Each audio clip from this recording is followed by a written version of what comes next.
Bienvenue à tous encore une fois. J'espère que vous allez bien. J'espère que mon frère, tu vas bien. J'espère que ma soeur, tu vas bien. Alors, nous sommes à notre moment du vendredi quand on dit moment du vendredi, ça veut dire moment d'enseignement et de prédication. Mais ici, au-delà même des paroles et des révélations que Dieu nous donne, par sa parole, Dieu est en train de bâtir au dedans de chacun d'entre nous un peuple d'adorateurs.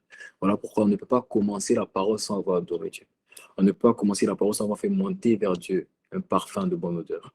Alors ensemble, nous allons juste élever la voix dans la prière, dans l'adoration. Nous allons faire monter pendant quelques minutes. Nous allons faire monter des paroles, nous allons faire monter des chants vers l'Éternel afin que son nom puisse être totalement glorifié au milieu de nous. La Bible dit que tout ce qui respire loue l'Éternel. Que tout ce qui respire loue l'Éternel. Ô Père, nous sommes là pour toi. Oh, que des paroles de charme bouillonnent en moi et que mon cantique soit pour toi, ô roi. Nous te supplions, viens nous conduire dans l'intimité de ta présence. Viens nous conduire dans la romance de ta présence. Viens nous conduire dans le lieu secret. Là où tu demeures, ne nous laisse pas devant la porte, non, mais accorde la grâce de rentrer dans le secret. Là où le Père est. Et là où le Père demeure, là où il voit, là où il répond, là où il est le rémunérateur de ceux qui le cherchent, là où il s'approche à ceux qui l'approchent en retour. Dieu ne s'approche pas à ceux qui prient, il s'approche à ceux qui le rencontrent. Dieu ne rémunère pas ceux qui prient, il rémunère ceux qui le cherchent, ceux qui désirent le rencontrer, ceux qui ne vivent pour aucun autre soupir, si ce n'est de connaître le Père, si ce n'est d'expérimenter l'Esprit, si ce n'est de devenir amis de Jésus-Christ. Alors nous te supplions, nous voulons t'élever, nous voulons te glorifier, nous voulons te reconnaître, t'exalter, te magnifier. Nous voulons te sanctifier. C'est nous qui décrit notre Père qui est aux cieux, que ton nom soit sanctifié, c'est-à-dire que ton nom soit mis à part. Nous voulons sanctifier ton grand nom. Nous voulons sanctifier ton nom infiniment grand. Nous voulons le mettre à part. Nous voulons le reconnaître que ce nom est symbole de solution, que ce nom est le résultat de tous les médicaments, que ce nom est la grâce qui nous permet d'avoir des remèdes. Ce nom est différent des autres noms. Il n'y a point d'autre nom par lequel, sous la terre, nous devions être sauvés, si c'est le nom de Jésus. Tu es le nom qui sauve, le nom qui guérit, tu es le nom qui restaure, tu es le nom qui renouvelle, tu es le nom qui amène à l'existence ce qui n'existait pas, tu es le nom qui ressuscite les morts, tu es le nom qui ordonne et ça arrive, tu es le nom qui parle et ça existe, tu es le nom qui est au-dessus de tout nom. Et nous voulons simplement ce soir dire: ton nom est infiniment grand. Yes. Que ton nom est infiniment grand. Chantons-le ensemble. Ton nom est infiniment grand. Mandelero Chandarabangi. Que ton nom est infiniment grand. Ton nom est infini, ton nom est infiniment grand au-dessus des cieux. Que ton nom est infiniment grand. Ton nom est infiniment. Ton nom est infiniment grand. Je veux l'attester que ton nom est infiniment grand. Ta majesté, ta majesté s'élève au-dessus des cieux. Que ton nom est infiniment grand. Ton nom est infini. Ton nom est infiniment grand. Tu as reçu le nom dessus des noms. Que ton nom est infiniment grand. Ta majesté, ta majesté s'élève au-dessus des cieux, que ton nom est infiniment grand.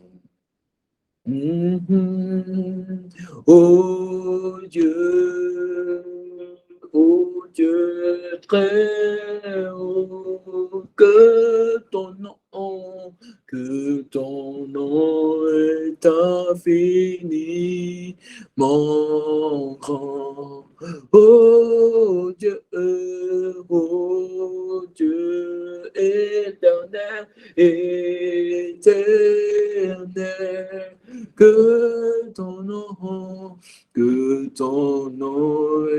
infiniment grand. Jésus, Jésus, mon sauveur, que ton nom, que ton nom est infiniment grand. Jésus, Jésus, mon Seigneur, quiconque invoquera ton nom, que ton nom est infiniment grand. Jésus-Christ, Jésus, mon sauveur, tu es le nom de mon salut, que ton nom est infiniment grand. Jésus, Jésus, mon Seigneur,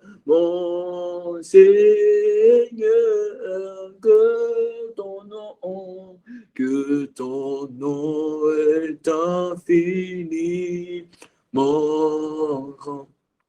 Ta majesté,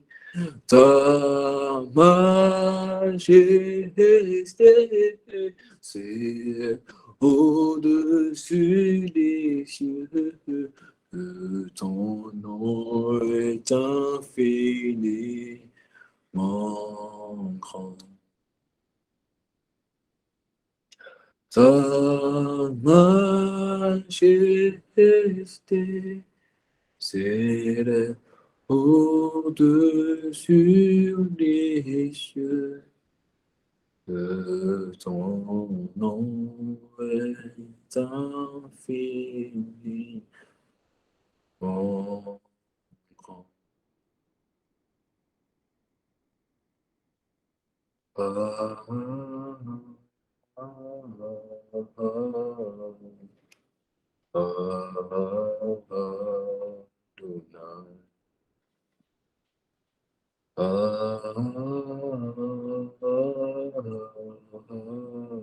Yes.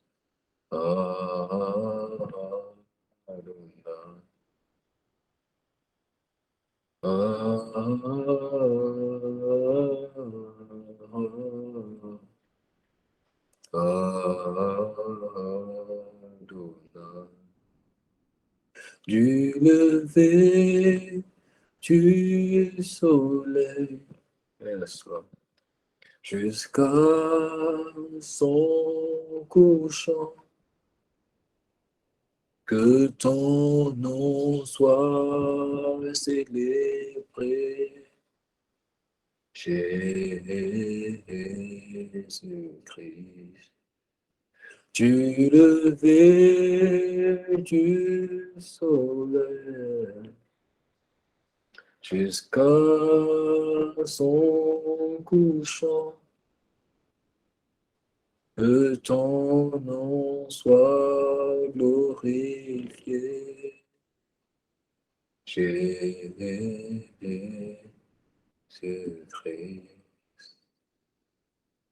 Honneur, louange et gloire à toi, Seigneur Jésus, dans nos vies, dans le siècle présent et dans le siècle à venir.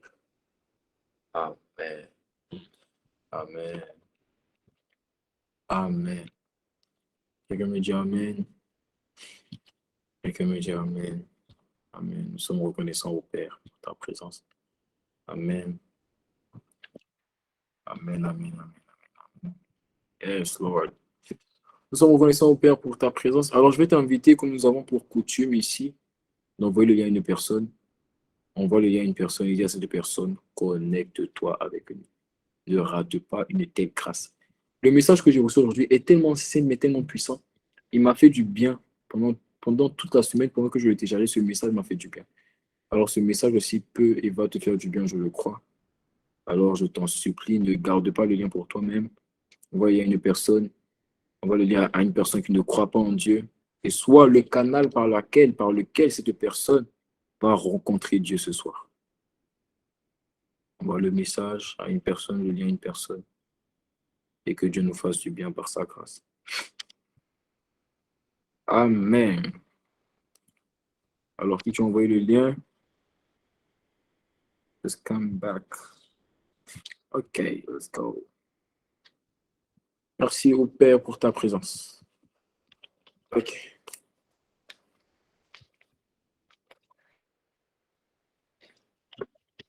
Amen.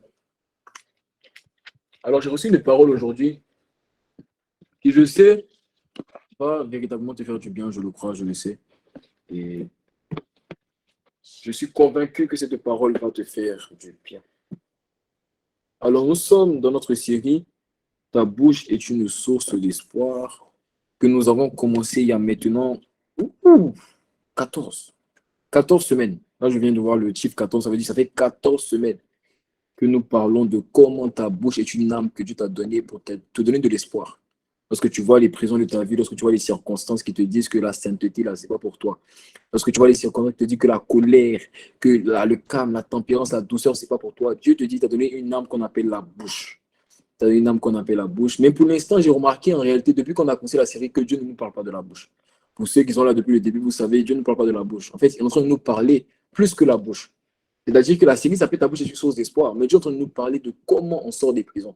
Et le moyen pour sortir des prisons, ce n'est pas seulement la bouche. Non, il y a plusieurs moyens. Mais le Seigneur est en train de nous montrer en fait comment on sort des prisons.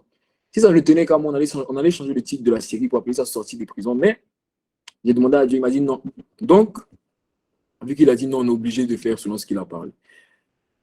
Dieu va te faire du bien ce soir. Quelqu'un me dit Amen. Il va te faire du bien ce soir. Aïe, aïe, aïe. Alors, pendant toute cette série, le Seigneur a relâché une parole prophétique. Il a relâché une parole, une prophétie qui accompagne toutes les semaines cette série. Tant que cette série sera chaque semaine prêchée, et même après cette série, le Seigneur a relâché une parole pour tous ceux qui participent à cette série. Il a dit le temps du divorce perpétuel avec les prisons est arrivé. Lorsqu'on parle de temps du divorce perpétuel, ça veut dire que Dieu a sonné une nouvelle saison. On a dit ici que le temps de Dieu, c'est le temps kairos. Le temps kairos n'est pas un temps en seconde, n'est pas un temps en minute, n'est pas un temps en heure, est un temps en saison et en quoi? En saison et en temps. C'est-à-dire c'est en saison et en dimension. C'est-à-dire quand Dieu a parlé, c'est une nouvelle saison. Quand un homme parle, il parle en faisant du temps. Il a dit quelque chose à 14h20, à 14h21, on sait ce qu'il a dit. Mais quand Dieu il parle, il vient d'annoncer une nouvelle saison. Et Dieu a annoncé une nouvelle saison dans ta vie lorsqu'il a dit que le temps du divorce perpétuel avec les prisons est arrivé. Autrement dit, Dieu annonce que à partir de maintenant, tu divorces, tu te sépares de tout ce qui était péché, blessure émotionnelle, de tout ce qui était maladie, de tout ce qui était mauvaise habitude. C'est ce qu'on appelle les prisons. Les prisons sont les situations qui te retiennent.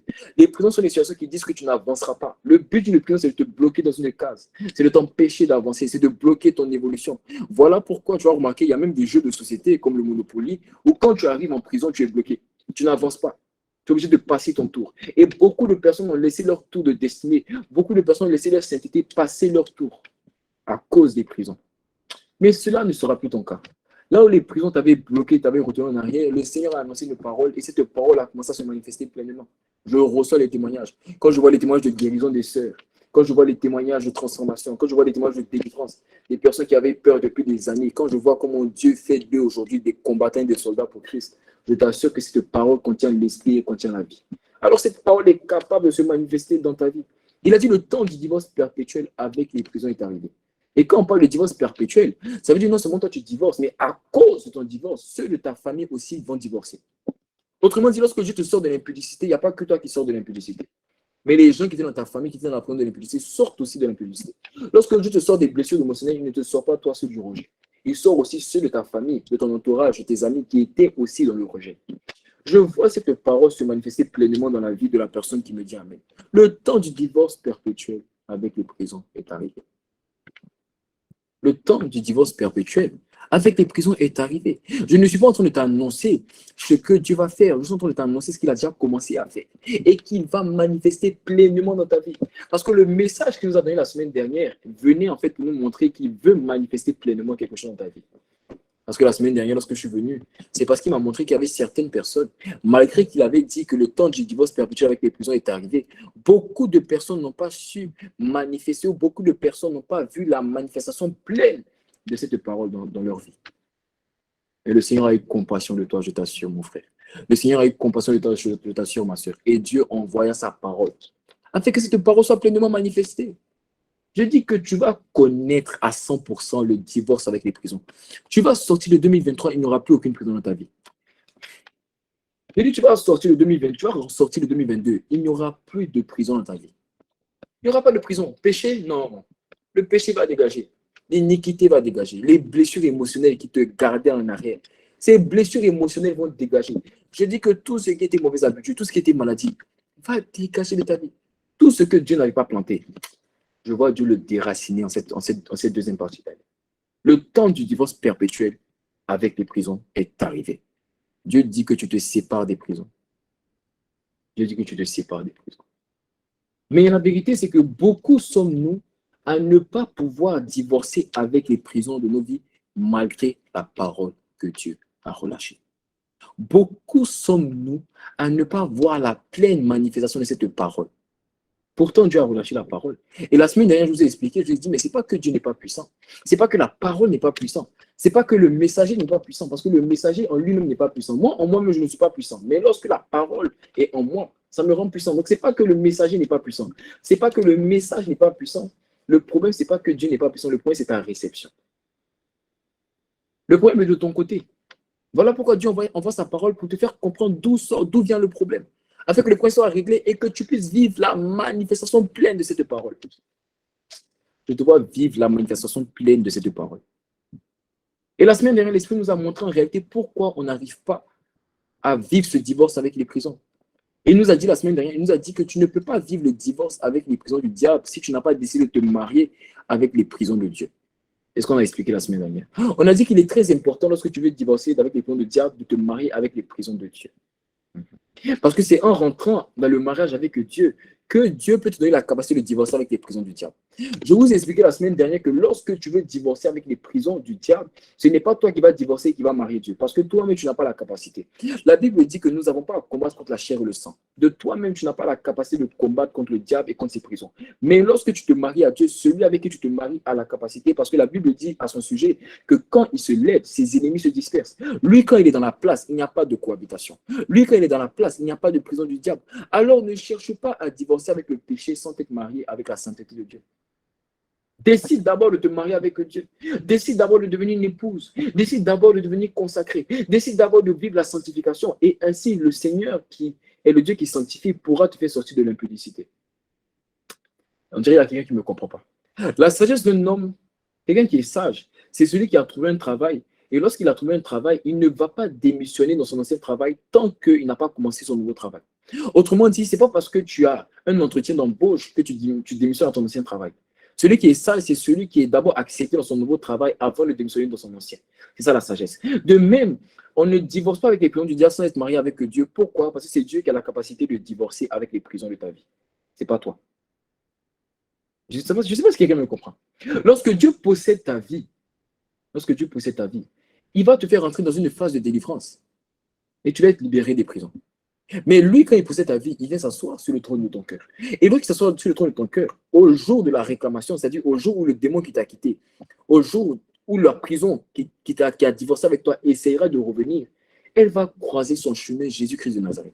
Et c'est ce dont la Bible parlait. Lorsque Jésus dit, il dit qu'un démon quitte une maison, il va dans les lieux arides et ne trouve aucun repos. Il revient dans la maison, il la trouve balayée, balayée, ornée. Et il va dans les lieux arides et il cherche 7 autres démons plus puissants que lui.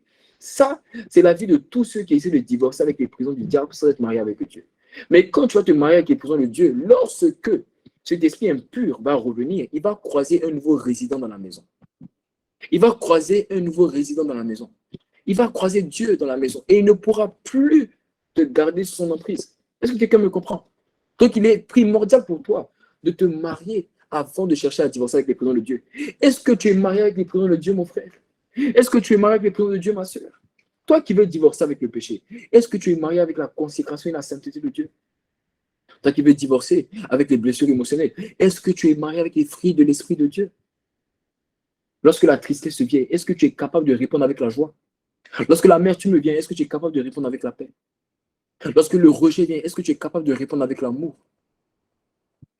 Lorsque tu veux divorcer des prisons de Dieu, as-tu vu en toi-même les prisons de Dieu? Lorsque tu veux divorcer avec les prisons du diable, as-tu vu en toi-même les prisons de Dieu? As-tu vu en toi-même les prisons de Dieu? Lorsque l'impudicité vient, est-ce qu'elle croit sur son chemin à la sainteté? Mais telle est la question. Telle est la question. Alors, je vais te dire quelque chose. Jésus pouvait dire dans Matthieu 6, regardez, il dit quoi? Il dit, nul ne peut servir deux maîtres en même temps. Car soit il aimera l'un ou haïra l'autre.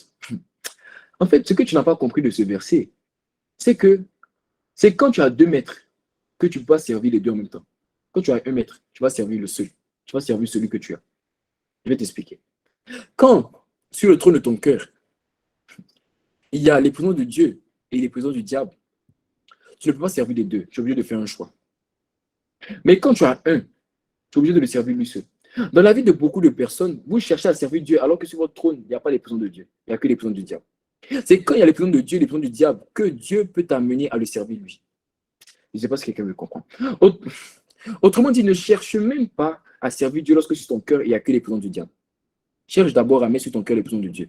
Ainsi, lorsque le choix va se présenter, l'Esprit pourra te dire, nul ne peut servir deux maîtres en même temps, car soit il aimera l'un et haïra l'autre. Et tu pourras haïr celui que tu n'aimes pas. La haine du péché, là, la haine du péché vient simplement quand on a l'amour pour la sainteté. Tant que tu n'as pas l'amour pour la sainteté, tu ne peux avoir la haine pour le péché. Tant que tu n'as pas l'honneur pour les principes de Dieu, tu ne peux avoir le mépris pour les principes du diable. Je ne sais pas si quelqu'un me comprend. C'est-à-dire que tant que sur ton cœur, il n'y a que les principes du diable et il n'y a que les choses du diable, tu ne peux pas avoir la haine pour ça. Parce que c'est simplement quand il y a deux maîtres qu'on peut haïr un et aimer l'autre. Quand il y a un maître, on peut que aimer le maître. On ne peut pas l'haïr. Quand il y a un maître, on ne peut que l'aimer. On ne peut que l'honorer. C'est quand il y a deux maîtres qu'on peut aimer un et haïr l'autre. Nul ne peut servir deux maîtres en même temps. Car soit il aimera un et haïra l'autre, ou soit il méprisera un. Et il fera quoi? Il va honorer l'autre. À partir de maintenant, je vois le cœur, Dieu m'ouvre les yeux spirituels, je vois le cœur de quelqu'un où il y a seulement les prisons de Dieu. Où je vois le cœur de quelqu'un, il y a seulement les prisons de Dieu. Je vois sur ton cœur, il y a simplement les prisons de Dieu. Décide de te marier avant de divorcer avec les prisons de Dieu. Une autre raison, c'est que Dieu a la capacité que toi, tu n'as pas. Toi, tu ne peux pas divorcer avec les prisons du diable. Dieu, lui, il peut. Dieu, lui, il peut. Toi, tu ne peux pas. Lui, il a la capacité, toi, tu n'as pas la capacité. Ta capacité se trouve en lui. Ta capacité se trouve en Dieu.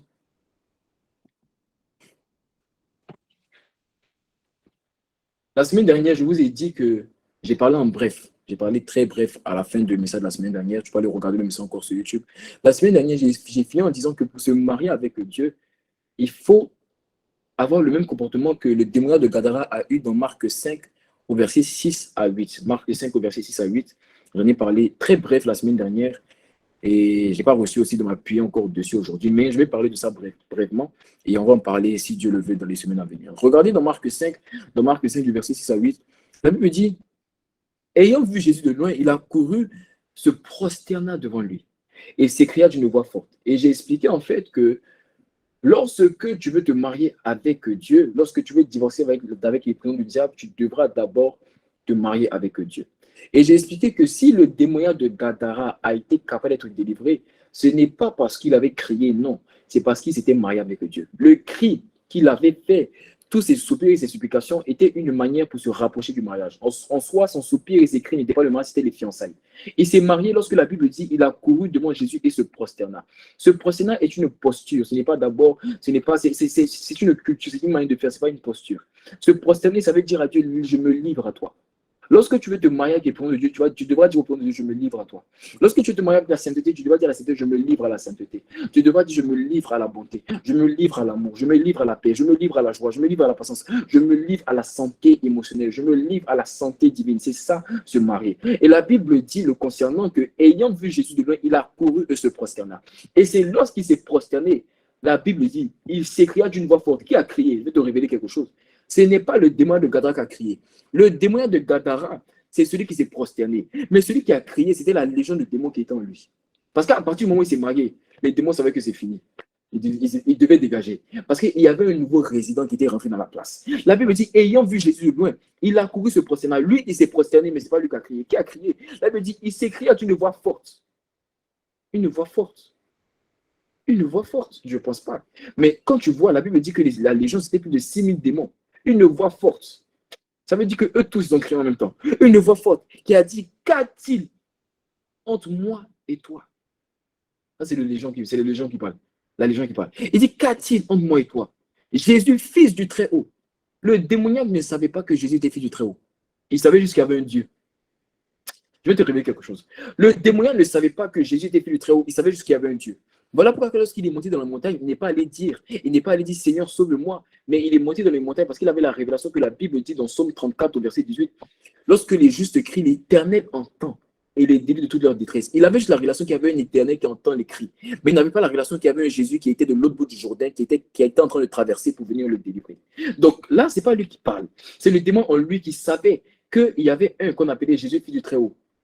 Et c'est le démon qui dit, qu'a-t-il moi et toi, Jésus, fils du Très-Haut? Je t'en conjure au nom de Dieu, ne me tourmente pas. Car Jésus lui disait, sors de cet homme, esprit impur.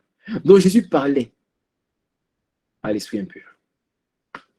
Jésus parlait à l'esprit impur. Mais pourquoi Jésus l'a délivré? Pourquoi Jésus a opéré un divorce avec les prisonniers du démoniaque? C'est lorsque le démoniaque a fait quoi? Il s'est prosterné. Parce qu'en se prosternant, il dit, Dieu, je me livre à toi. Je m'abandonne à toi.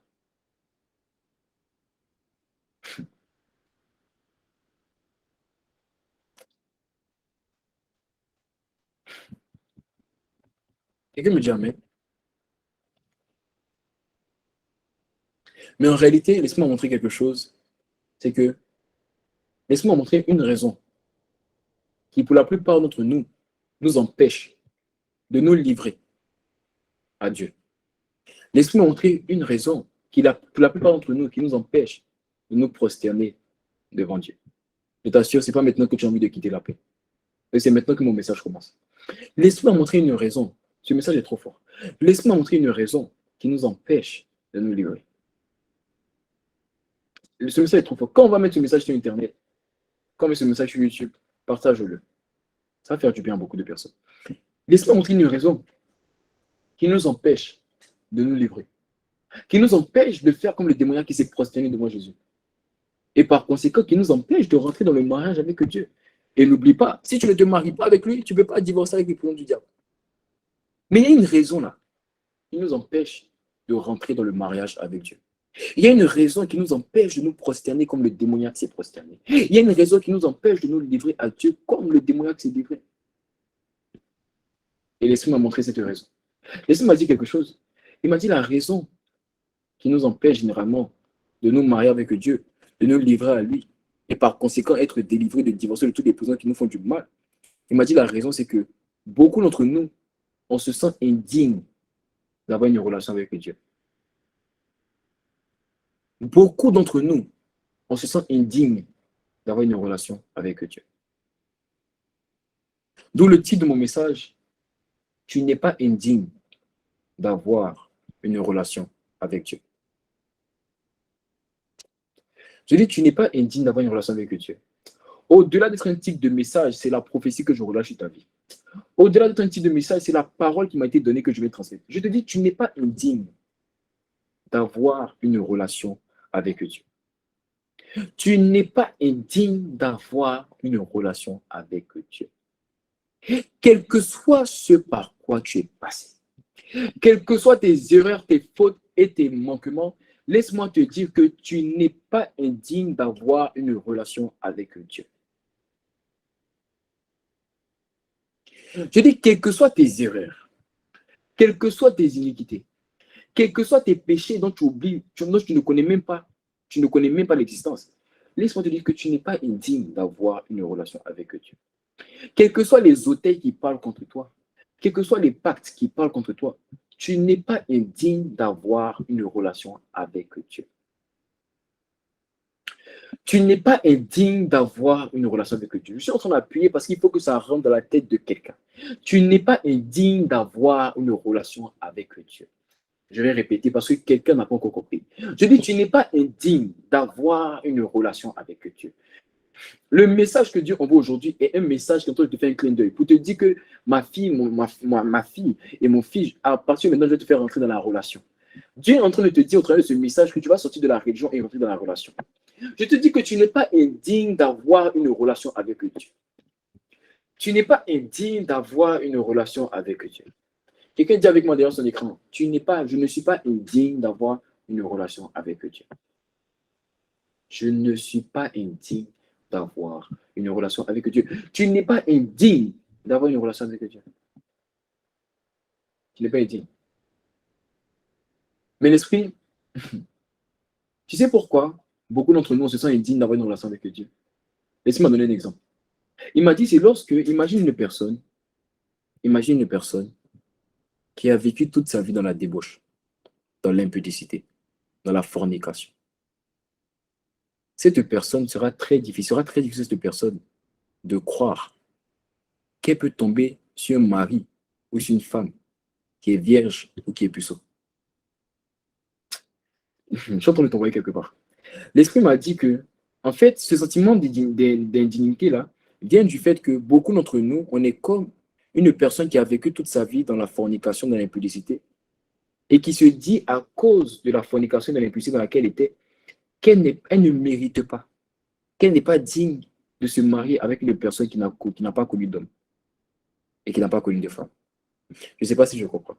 Je ne sais pas si quelqu'un me comprend. Ça, c'est l'esprit qui m'a parlé. Il me dit une personne qui a vécu toute sa vie dans la débauche, qui a vécu toute sa vie dans la fornication, qui a vécu toute sa vie dans l'impudicité, il sera très difficile pour cette personne de croire qu'elle mérite ou qu'elle est digne de rentrer dans une relation de pureté, de rentrer dans une relation avec une personne qui n'a pas connu d'homme, qui s'est préservée jusqu'au mariage. Autrement dit, parce que beaucoup de personnes ne se sont pas préservées, il est très difficile pour eux de croire qu'ils peuvent finir avec une personne qui s'est préservée.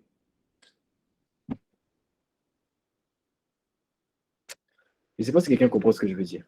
Lorsque une personne, toute sa vie, a vécu dans l'impudicité, a vécu dans l'impureté, la personne, à cause de ses manquements et de ses fautes, pour elle, elle n'est pas digne, elle ne mérite pas d'avoir un jour la pureté. Lorsqu'une personne a vécu dans le péché, cette personne, pour elle, pense qu'elle n'est pas digne un jour de vivre dans la consécration et dans la sanctification, à cause des fautes de son passé. Mais d'où vient ce sentiment? Ce sentiment vient du fait que la personne se sent indigne. Elle se sent indigne d'avoir une relation aussi pure, parce qu'elle a vécu toute sa vie dans l'impureté. Autrement dit, la personne n'a pas conscience d'elle-même.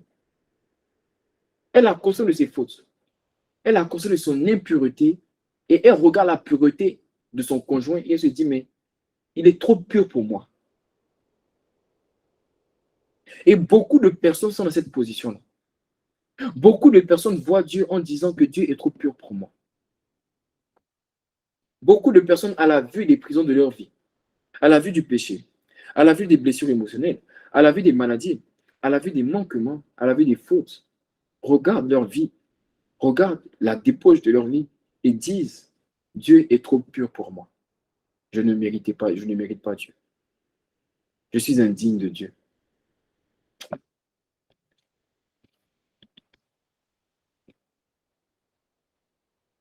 Ce message est trop fort, trop simple. Parce que la vérité, c'est que nous avons trop conscience de nos relations avec le diable au travers des prisons de nos vies.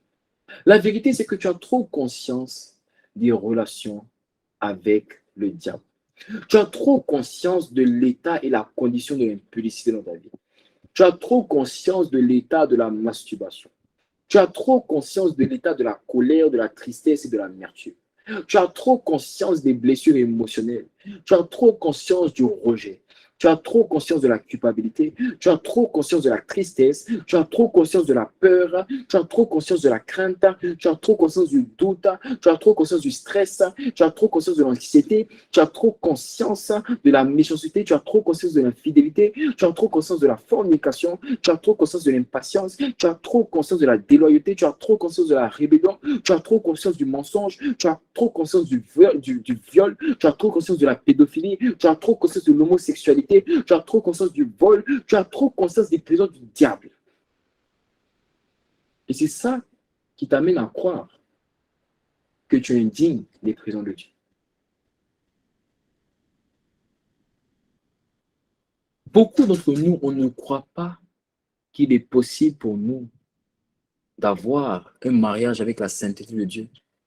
Parce qu'on regarde déjà notre vie et ce que l'on constate de la réalité de nos vies, c'est qu'on est dans un mariage, mais avec l'impudicité du diable.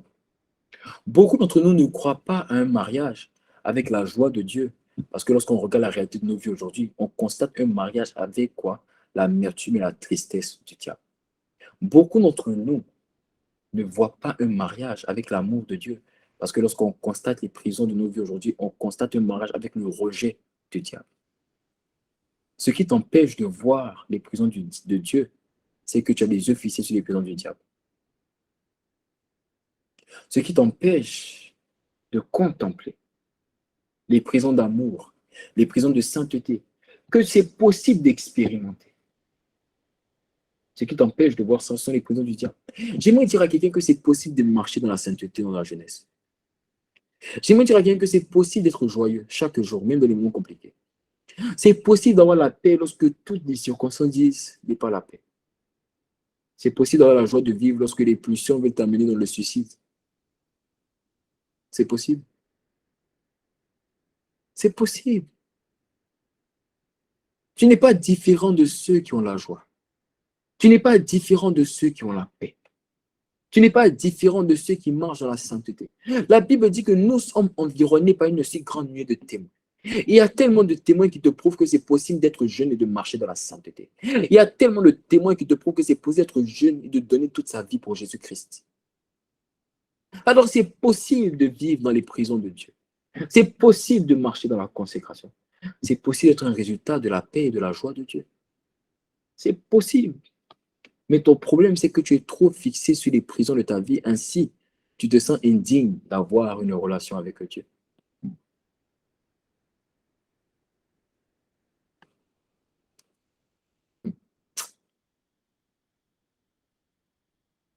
Et le pire, en fait, le pire, hein, le pire, ce n'est pas le problème de l'ignorance. Le pire, c'est un problème de conscience. Je vais t'expliquer. Chacun d'entre nous, on sait que Dieu délivre. Chacun d'entre nous, on sait que Jésus sort du péché. Chacun d'entre nous, on sait que Jésus est capable de guérir les malades. Mais le problème n'est pas dans la connaissance. Le problème est dans la conscience. Alors, en fait, ton problème, ce n'est pas un problème d'ignorance. Tu sais, mais tu n'as pas la conscience de ce que tu sais. Or, la connaissance sans la conscience est l'ignorance. Donne-moi la main, je vais te parler. La conscience, la connaissance sans la conscience est l'ignorance. Parce que tu peux avoir la connaissance, mais si tu n'as pas la conscience de cette connaissance, tu es dans l'ignorance. Lorsque dans le combat spirituel, je vais te donner une révélation, dans le combat spirituel, il ne s'agit pas seulement de connaître les versets. Il faut avoir la conscience des versets. Parce que dans le spirituel, on ne voit pas seulement la connaissance, on voit ta conscience. Jésus pouvait dire, mon peuple est anéanti faute de connaissance. Il ne parlait pas de quoi? De connaissance en termes que logos. Il parlait en termes de connaissance en termes que réma. C'est-à-dire quelle conscience tu as du verset. C'est ta conscience qui va déterminer l'impact de ce que tu sais. Autrement dit, la connaissance en question là, sans conscience est ignorance. Ton problème, c'est que tu sais que Jésus délivre, mais tu n'as pas la conscience qu'il délivre. Ton problème, tu sais que la Bible dit à son sujet que l'Esprit du Seigneur est sur lui et il m'a oint afin de proclamer la bonne nouvelle, de libérer les captifs, de renvoyer les opprimés, mais tu n'as pas conscience de ça. Tu le dis, tu le sais, parce qu'on te l'a prêché, parce que tu m'as entendu le dire. Non, tu le sais que Jésus délivre. Tu sais qu'il guérit. Tu as entendu les témoignages. Tu as vu les témoignages des sœurs qui étaient guéries depuis des années, depuis moins de 10 ans. Tu as vu les témoignages. Donc tu sais qu'il est capable de le faire. Mais ton point, c'est que tu sais, mais tu n'en as pas conscience. Mais la conscience vient afin de te sortir. Mais toi, ton problème, c'est que tu as la connaissance, mais tu n'as pas la conscience. Oh, la connaissance et la conscience, c'est l'ignorance. Tu dois avoir la conscience que Jésus peut te délivrer du péché.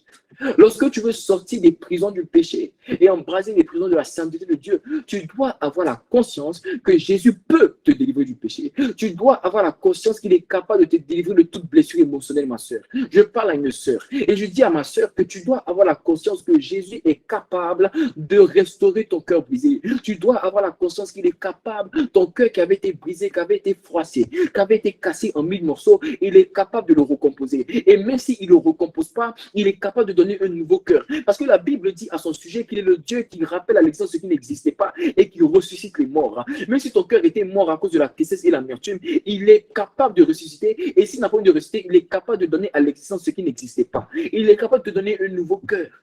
Il est capable de ressusciter ton cœur. Il est capable de te guérir, toi qui avais le cœur brisé. Il est capable de te restaurer, toi qui avais des émotions déformées. Il est capable de te donner une estime de soi, toi qui avais été violé. Je parle à une personne. Toi qui avais été violé, Jésus est capable de restaurer ton estime de soi. Il est capable de le faire. Je dis, il est capable de le faire. Mais tu dois avoir la conscience qu'il est capable de le faire. Moi, je ne marche pas selon la connaissance. Je marche selon la conscience. Et je vais te donner une révélation. Tu sais, la différence entre ceux qui opèrent à une dimension avec Dieu et ceux qui n'opèrent pas, c'est que parmi nous, là, nous tous, on a la connaissance. Mais ce qui t'amène d'aller plus haut, c'est la conscience. Parce que tu peux avoir plus de connaissances que moi. Si j'ai plus de conscience que toi, tu es plus ignorant que moi. Aïe, aïe, aïe. Tu peux connaître toute la Bible. Mais est-ce que tu as conscience de la Bible? Moi, vous savez, je connais la Bible. Je peux dire par la grâce de Dieu, je connais la Bible. Mais les passages dont j'en ai conscience, il y en a peut-être maximum 15, 20. Mais 15, 20 là, c'est bon pour que j'opère à une dimension. Tu n'as pas idée. Alors, ce n'est pas une question de connaissance, c'est une question de conscience. As-tu conscience?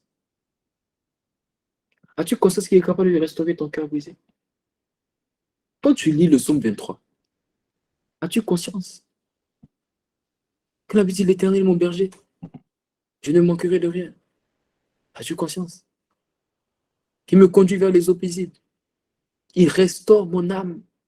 As-tu conscience de ça? Ou tu sais seulement?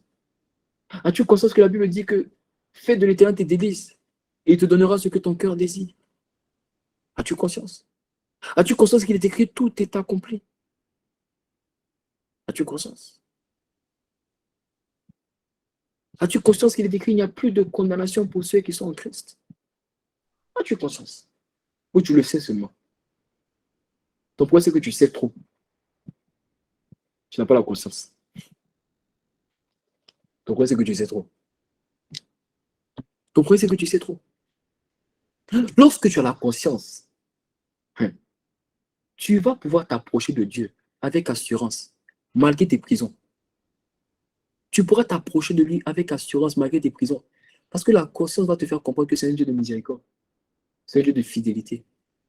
La Bible dit dans Hébreux 11 au verset 6, la Bible dit, or sans la foi, il est impossible de plaire à Dieu.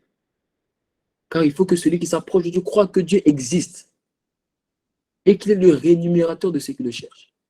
L'assurance, c'est s'approcher de Dieu en ayant la ferme assurance qu'il existe. Ça veut dire quoi? Croire que Dieu existe, c'est croire qu'il est capable de faire quelque chose pour toi. Lorsque tu sais que ton papa existe et que tu crois que ton papa existe, tu sais que parce qu'il existe, parce qu'il en vit, il est capable de te faire du bien. Il est capable de te donner de l'argent de poche. De même, lorsque tu t'approches de Dieu, tu dois croire qu'il existe parce qu'en fonction de ta croyance de son existence, c'est ça qui va déterminer ce qu'il est capable de faire pour toi. Il faut que celui qui s'approche de Dieu croit qu'il existe. C'est lorsque tu crois qu'il existe que tu pourras expérimenter ce qu'il fait pour toi au travers de son existence. Si tu ne crois pas que Dieu existe, tu ne peux pas expérimenter ce qu'il fait au travers de sa vie. Tu dois croire qu'il existe. Tu dois croire que parce qu'il existe, il peut te libérer. Tu dois croire que parce qu'il est vivant, il peut te restaurer. Alors si tu crois ça, la Bible dit maintenant qu'il est le rémunérateur de ceux qui le cherchent. Parce que la meilleure moyen de chercher Dieu, c'est de croire qu'il est capable de faire ce que tu veux qu'il fasse pour toi. La meilleure des manières de chercher Dieu, c'est de croire qu'il est capable de te délivrer lorsque tu as besoin de délivrance. C'est comme ça qu'on cherche Dieu. Chercher Dieu, ce n'est pas chanter. Chercher Dieu, c'est croire que ce que tu veux qu'il fasse, il va le faire. Chercher Dieu, c'est croire que lorsque tu vas aller dans la présence de Dieu, tu vas le rencontrer. C'est ça qu'on appelle chercher Dieu. Chercher Dieu, ce n'est pas chanter. Chercher Dieu, ce n'est pas dire je te cherche. Chercher Dieu, c'est croire que lorsque tu t'en vas avec un souffle de prière et tu crois qu'il va l'exaucer. C'est ça qu'on appelle chercher Dieu. C'est ça qu'on appelle chercher Dieu. Lorsque tu veux divorcer avec une prison du diable et entrer dans une relation avec une prison de Dieu, l'Esprit m'a dit, au lieu d'avoir conscience de l'état des prisons de ta vie, et savoir simplement que Dieu est capable de te délivrer, il m'a dit, change, aie conscience de la puissance, de la capacité et de la force de Jésus. Il faut juste savoir quelle prison tu as. Il faut juste savoir les prisons que tu as dans ta vie. Tu as juste besoin de savoir que tu passes par le rejet. Tu as besoin de le savoir, mais n'aie pas conscience de ça. Toi, aie conscience de la capacité de Jésus. Au lieu d'avoir conscience des prisons de Dieu, aie conscience des prisons de Dieu, de sa capacité. Aie conscience de sa capacité. Et c'est exactement ce que le démoniaque de Gadara a fait. C'est exactement ce que le démoniaque de Gadara a fait. Le démoniaque de Gadara savait qu'il avait des prisons. Il savait qu'il avait des prisons. Il savait qu'il avait des chaînes. Mais il n'avait pas conscience de ses prisons. Lui, il avait conscience du Dieu qui était de l'autre côté du Jourdain, qui était en train de venir pour le délivrer. Et je vais te le montrer. La Bible dit dans Marc 5, au verset 4 à 5, la Bible dit, car souvent, il avait eu les fers aux pieds et avait été lié de chaînes. Mais il avait rompu les chaînes et brisé les fers. Et personne n'avait la force de le dompter. Ici, la Bible nous dit qu'il avait des chaînes. Mais c'est au verset 5 qu'on nous montre comment ces chaînes-là ont dégagé. La Bible dit, il était sans cesse, nuit et jour, dans les sépulcres et sur les montagnes, criant et se meurtrissant avec des pierres. La vérité de ce verset, c'est que le démoniaque de Gadara, lorsqu'il allait dans les montagnes et dans les sépulcres, il n'allait pas sans les chaînes. Il partait avec les chaînes. Et je vous ai expliqué que les montagnes symbolisent les auteurs de Dieu. C'est-à-dire la dimension de Dieu où on arrive à ce que l'œil n'a point vu, à ce que l'oreille n'a point entendu, à ce qu'il n'est point monté au cœur de l'homme. Parce que ce cœur-là est en rapport avec le cœur de Dieu. Ça, on appelle ça les auteurs. Il y a ce qu'on appelle les sépulcres. Les sépulcres sont les profondeurs de Dieu. C'est-à-dire, c'est là où tu ne vis plus pour toi-même, là où tu meurs à toi-même. Parce qu'un sépulcre, c'est là où on enterre les gens. Parce que tu rentres dans un sépulcre, tu meurs à toi-même. Les profondeurs, c'est là, c'est les dimensions où tu ne vis plus pour toi, où ce n'est plus toi qui vis, c'est Christ qui vit en toi. Et la Bible dit qu'il était sans cesse nuit et jour. Mais la vérité, c'est qu'il allait dans les montagnes et dans les sépulcres avec les chaînes. Autrement dit, il allait dans les hauteurs et dans les profondeurs de Dieu avec ses prisons. Pourquoi? Parce qu'il savait qu'il avait des prisons, mais il n'en était pas conscient. S'il en était conscient, il n'allait pas aller dans les hauteurs et dans les montagnes, et dans les profondeurs et dans les sépulcres. Mais vu qu'il avait conscience de la capacité de Dieu, il allait, malgré ses prisons, dans les hauteurs de Dieu et dans les profondeurs de Dieu. Et c'est en allant dans les montagnes et dans les sépulcres que la Bible dit qu'il se meurtrissait avec des pierres. Pourquoi? Parce que les pierres, là, on ne les trouve pas dans un jardin. Les pierres, on les trouve sur une montagne. Et on les trouve dans les sépulcres.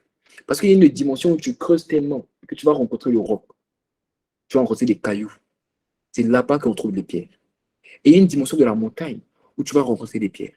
C'est lorsqu'il allait avec les prisons, dans les montagnes, dans les sépulcres, dans les hauteurs et dans les profondeurs. C'est là. Lui, il partait avec les prisons. Et lorsqu'il arrivait dans les prisons, avec ses prisons, il voyait Dieu. Et Dieu, lui donnait les pierres. Et c'est l'homme qui prenait les pierres, qu'il avait la capacité de quoi? De divorcer, de casser les chaînes, de briser les fers. Ce que j'essaie de te dire, c'est que lorsque tu vas monter dans les profondeurs de la relation avec Dieu, lorsque tu vas aller dans les profondeurs de la relation avec Dieu, lorsque tu vas aller dans les hauteurs de la révélation, de la relation avec Dieu, Dieu, lui, il sera le rémunérateur de ceux qui le cherchent. Et comment vas-tu te rémunérer? Il va te rémunérer avec des pierres.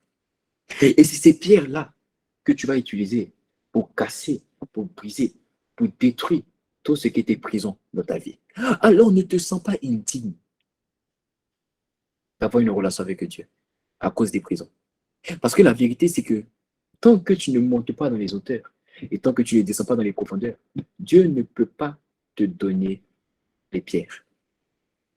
Parce que pour avoir les pierres, il faut plaire à Dieu.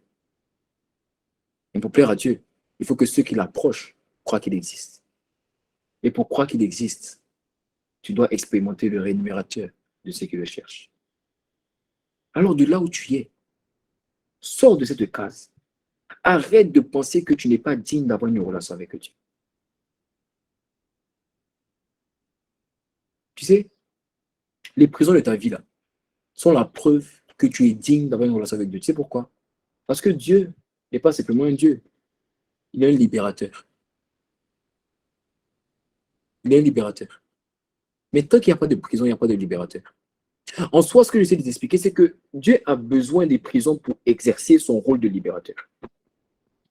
Ce que j'essaie de te montrer, c'est que Dieu a besoin des prisons pour exercer son rôle de libérateur. Donc toi, tu caches tes prisons et tu ne veux pas aller vers le libérateur. Or, lui, il a besoin de quelqu'un sur qui il va pouvoir travailler son rôle de libérateur. Il a besoin de quelqu'un sur qui il va pouvoir travailler son rôle de guérisseur. Mais toi, tu gardes ta maladie, tu l'envoies dans les pharmacies, tu gardes ta maladie, tu les envoies dans l'hôpital. Oh, moi, je suis là, assis dans ma chaise et j'ai envie de guérir des malades. Pourquoi? Parce qu'il y a mon Dieu, c'est un guérisseur et lui, il a envie de guérir des malades. Ton problème, c'est que tu caches les prisons en pensant que Dieu ne veut pas opérer dans les prisons, alors que lui-même, il a besoin des prisons parce que c'est un libérateur. Votre problème à vous, c'est que vous voulez que Dieu soit sans travail. Pourquoi tu veux que Dieu soit sans travail? Pourquoi tu veux mettre Dieu au chômage? Je te pose la question, pourquoi tu veux mettre Dieu au chômage? Pourquoi tu ne veux pas que Dieu te guérisse? Pourquoi tu ne veux pas que Dieu te délivre? Pourquoi tu mets Dieu au chômage? Lui, il veut travailler, toi, tu veux mettre au chômage. Il veut faire la guerre à ceux qui te font la guerre, et toi, tu le mets au chômage. Ne le mets plus au chômage. Ne te sens pas indigne d'aller dans la relation avec Dieu. Pas avec tes prisons. Pas avec tes prisons. Et je finis par ce témoignage. J'ai commencé ce ministère avant même que ça s'appelle All Together. J'ai commencé en étant dans le péché très fort. C'est-à-dire j'ai commencé en étant dans le péché très fort. Avant ce ministère-là, j'ai commencé ce ministère en étant dans le péché très fort. Est-ce que vous savez ça? C'est-à-dire que souvent, peu avant le moment du vendredi, quand je raccroche, je vais tomber dans le péché. Je viens de prêcher la sainteté de Dieu et je tombe dans le péché. Je viens de prêcher la joie de Dieu et je tombe dans les blessures émotionnelles. C'est ce par quoi je passais. Devant, c'était Dieu est saint. Derrière, j'étais un impudique. Devant, c'était Dieu est bon. Derrière, je me plaignais de Dieu. J'ai commencé ce ministère en étant dans les prisons. Mais je ne me suis pas arrêté là. C'est ce que Dieu me dise. J'ai trop cherché les choses. Je vais me chercher moi. Au début, c'était compliqué. Parce que lorsque tu vas commencer à chercher Dieu, lorsque tu vas vouloir rentrer dans la relation avec lui, tu verras qu'il y aura toujours des moments où tu vas vouloir demander les choses au lieu de demander lui. C'est charnel. C'est-à-dire que tu verras que tu as envie de demander Dieu, mais il y a toujours ce cri-là qui veut dire Seigneur, donne-moi la délivrance. T'inquiète pas. Fais-toi justice. Colonise ton âme et demande Dieu quand même. Fais monter des cris vers lui. Et quand j'ai entamé ça, je suis monté dans les montagnes. Je suis allé dans les profondeurs. Et tout ce qui était pour moi comme des chaînes, comme des gains. Parce qu'en vérité, je te dis la vérité, c'est que la délivrance était pour moi comme un gain. Aujourd'hui, Dieu m'a délivré du péché, mais ça ne me dit rien. Parce que lorsque tu vas monter dans les montagnes et aller dans les profondeurs, tu vas le rencontrer lui. Et quand tu le rencontres lui, il est plus important, il a plus de valeur que toute chose. Voilà pourquoi mes versets préférés sont dans Philippiens 3, du verset 7 à 14. Paul pouvait dire, tous mes versets sont dans les mêmes versets. Il pouvait dire, et tout ce qui était pour moi comme un gain, je le vois comme une perte.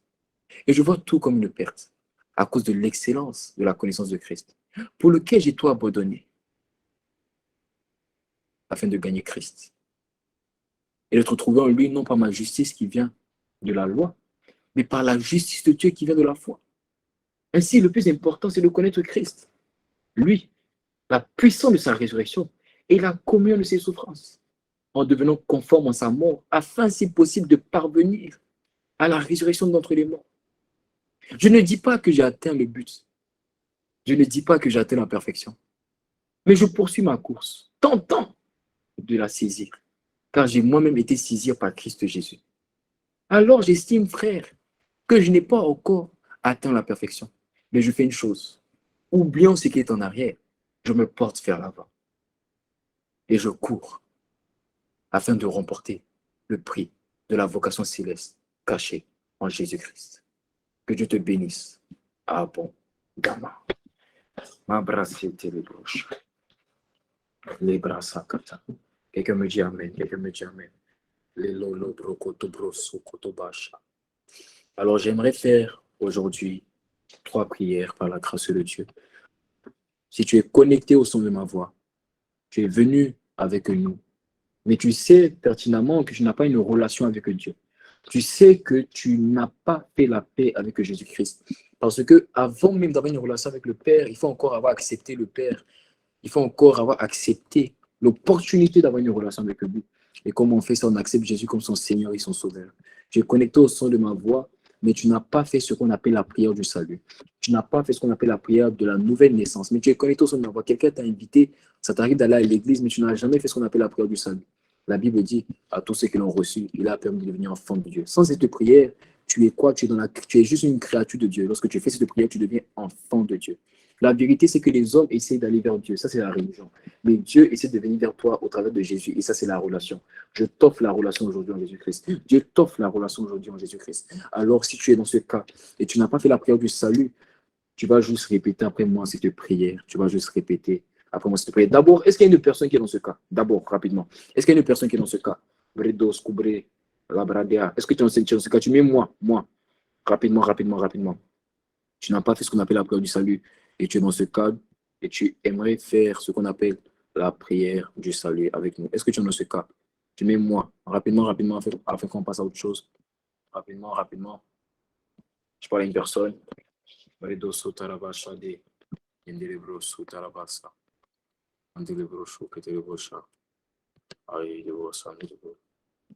Est-ce qu'il y a une personne dans ce cas? Est-ce qu'il y a une personne dans ce cas? Rapidement, rapidement, rapidement.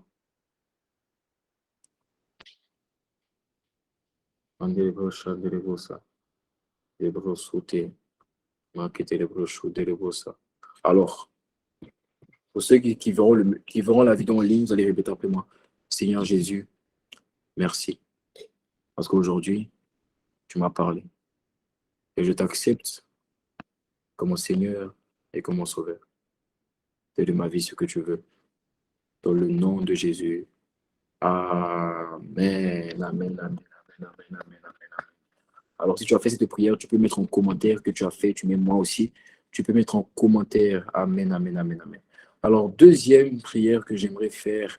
Est-ce qu'il y a une personne qui est connectée, passe par une maladie, par une douleur quelque part, une maladie, une douleur quelconque? Est-ce qu'il y a une personne dans ce cas? Il y a des douleurs, tu connais des douleurs au niveau des articulations, dans le corps.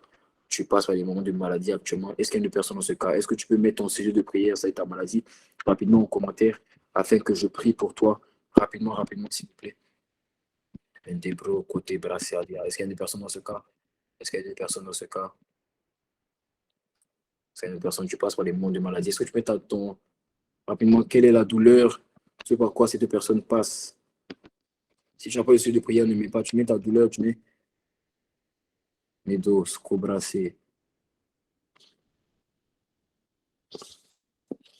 Alors je prie pour notre sœur Fortune. Je déclare que là, il y avait des serpents qui mordaient. D'abord, j'ai une question. Est-ce qu'actuellement, tu ressens cette migraine-là? Est-ce qu'actuellement, tu ressens cette migraine? Est-ce qu'actuellement, tu ressens cette migraine? Mes deux bras, et tes bras. Est-ce qu'il y a des mouvements de tête? Généralement, souvent, quand on a mal à la tête, il y a des mouvements de tête quand on fait là. La douleur, là, s'intensifie. Est-ce qu'il y a des mouvements de tête que quand tu fais, la douleur s'intensifie? Est-ce qu'il y a ça? Est-ce qu'il y a des mouvements de tête particuliers? Ok. Je mets cette main, c'est ma main sur ta tête. Il a dit, vous imposerez les mains aux malades et ils seront guéris. Alors, tu vas juste toucher l'écran. Toucher l'écran. Toucher l'écran. Tu vas juste toucher l'écran. Au nom de Jésus, reçois ta guérison. Reçois ta guérison. La douleur part. Les serpents partent. J'écrase leur tête maintenant, ils dégagent. Ils dégagent. Tu es guéri. Tu es guéri. Tu es guéri. Reçois la guérison. Reçois la guérison. Maintenant même. Maintenant, tu es guéri. Pleinement. Pleinement. Au nom de Jésus. Totalement. Ils partent, ils ne reviendront plus. Ils partent, ils ne reviendront plus. Dans le nom de Jésus. Fais des mouvements de tête maintenant et dis-nous. Constate comment Jésus t'a guéri. Constate comment Jésus t'a guéri. Fais des mouvements de tête et constate comment Jésus t'a guéri. Fais des mouvements de tête. Là où tu n'arrivais pas à baisser la tête, fais-le. Et constate comment Jésus t'a guéri. La guérison est entrée. Cette douleur est partie, elle ne reviendra pas. Ce sont des guérisons instantanées. Est-ce qu'il y a une autre personne? Fais des mouvements de tête et constate et dis-nous comment Jésus t'a fait du bien.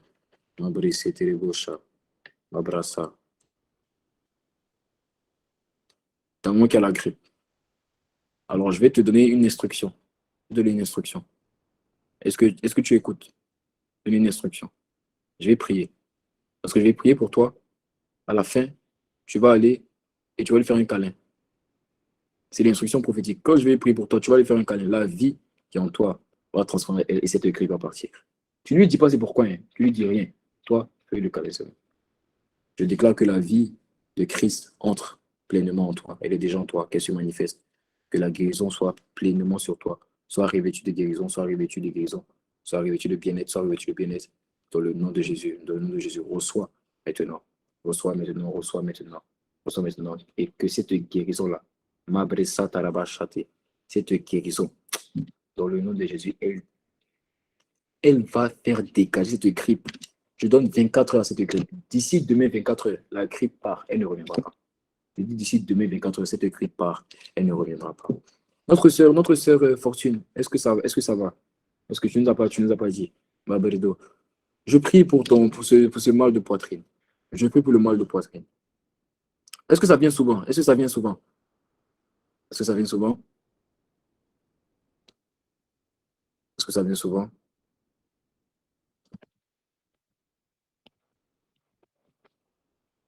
Est-ce que ça vient souvent? Réponds-moi rapidement.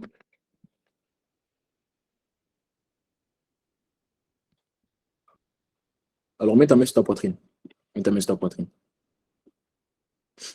Je prie que ce qui mordait la poitrine de mon frère, dans le nom de Jésus, que tout ce qui était dans n'était pas de Dieu, sèche maintenant jusqu'à la racine. Je dis dans le Seigneur, je dis que tout ce qui n'était pas de Dieu sèche maintenant jusqu'à la racine. Que ça sèche pleinement maintenant et la guérison est instantanée maintenant. Je déclare la guérison instantanée. Reçois la guérison, la douleur dégage, elle ne revient pas. La douleur part et ne revient pas. Tu es pleinement guéri, reçois la parole, reçois la guérison et fais sécher la douleur, cette douleur qui était là depuis des mois, part maintenant, et dégage maintenant. Dans le nom de Jésus, elle dégage pleinement maintenant, instantanément maintenant. Dans le nom de Jésus, elle dégage. Dans le nom de Jésus, elle dégage. Tu peux, je ne sais pas s'il y avait des, comme j'ai dit pour la sœur, s'il y avait des mouvements où il y avait des endroits où quand tu touches au niveau de ta poitrine, ça te fait mal, touche et constate. Est-ce qu'il y a des endroits comme ça? S'il y a des endroits comme ça, touche et constate et dis-nous comment Dieu t'a fait du bien. M'embrasser, nous attendons. M'embrasser, Tarabasha, Recobro, Sekete. Notre sœur, est-ce que ça va? La douleur à la tête. La douleur est partie, elle ne reviendra pas. La douleur est partie, elle ne reviendra pas. Notre frère Loïc, est-ce que tu es dans ce cas? Là, au niveau de la poitrine. Au niveau de la poitrine. Essaie de toucher, je ne sais pas, c'est toi qui connais la douleur, mais regarde, constate s'il y avait des endroits où tu dis ça faisait mal. Constate la douleur est pleinement partie. Abresoka. Quel ami? Va parler avec ton ami. Va parler et constate la guérison. Ah, c'est facile. Va parler avec ton ami et constate la guérison. Cette douleur est partie. Si ton ami est à côté de toi, parle avec lui. La douleur est partie. La douleur est partie. Dans le nom de Jésus. Amen. J'aimerais reposer la question. Est-ce qu'il y a une personne qui est connectée au son de ma voix qui n'a pas fait la prière du salut? Tu es connecté et tu n'as pas fait la prière du salut. Est-ce qu'il y a une personne qui est connectée au son de ma voix et tu n'as jamais eu l'occasion de faire ce qu'on appelle la prière du salut? J'insiste parce que l'Esprit me dit d'insister. Est-ce qu'il y a une personne qui est connectée au son de ma voix? Tu vas à l'église, tu lis ta Bible, tu pries, mais tu sais que tu n'as pas une relation avec Dieu. Et tu aimerais passer à une dimension supérieure, c'est-à-dire une dimension où on connaît Dieu en profondeur. Où on connaît une dimension où on connaît Dieu en profondeur. Est-ce qu'il y a une personne qui n'a pas fait la prière du salut? Si tu es dans ce cas, tu mets moi. Rapidement, rapidement, rapidement. La douleur est partie. Waouh! Ça faisait combien de temps que quand tu parles à ton ami, la douleur est là? Ça faisait combien de temps? Ça faisait combien de temps? Et notre sœur, depuis hier, la douleur est partie, elle ne reviendra pas. La douleur est partie, elle ne reviendra pas. Est-ce une personne qui n'a pas fait la prière du salut? Notre sœur Fortune aussi, ça faisait combien de temps les douleurs de tête? Est-ce qu'il y a une personne qui n'a pas fait La prière du salut, rapidement. C'est une personne dans ce cas. Ok. Depuis mardi 28 juin, le Seigneur te guérit. Il t'a totalement guéri, la douleur ne reviendra pas. Nous rendons toute la gloire à Jésus-Christ au siècle des siècles. Honneur, louange et gloire à lui seul, à Jésus le Christ, dans le siècle présent et dans le siècle à venir. Amen.